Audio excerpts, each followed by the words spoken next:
The North versus the South by Joseph Andrews and Shawn. Enjoy. The North, Part 1. The political side. Abraham Lincoln was the president at the time. The North created compromises for the South. They also wanted to abolish slavery, and they had high say in politics and voting. The economical side. The North had many more cities and many more factories than the South. The North introduced the machine, which made production faster, cheaper, and production easier. It even boosted the North's economy.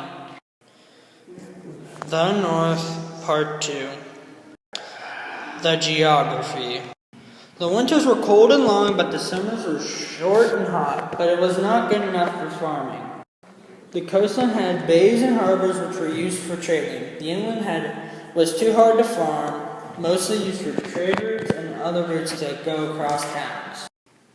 The social life. The black northerners worked as laborers and servants, but then they were free. The white northerners lived in cities and expected for harvesting factories or art tracks. The South, Part 1. The political side. The South wanted slavery that had little say in voting and politics, and they also got compromises from the North which they gladly accepted. The economical side. The main source of money was from their agriculture. Slavery increased cotton production, and cotton was one of the main sources of income. The South, Part 2. The geographic side. Climate was warm, short winters, longer summers. It was a good place for growing.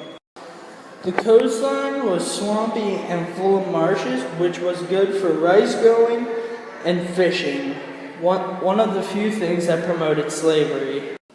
In the South, the inland was good for farming because of its rich soil. It grew indigo, tobacco, and corn, and other fruits and vegetables, which it promoted slavery.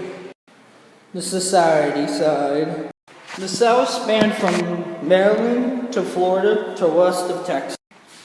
The black Southerners were slaves, but very few were not slaves to the whites.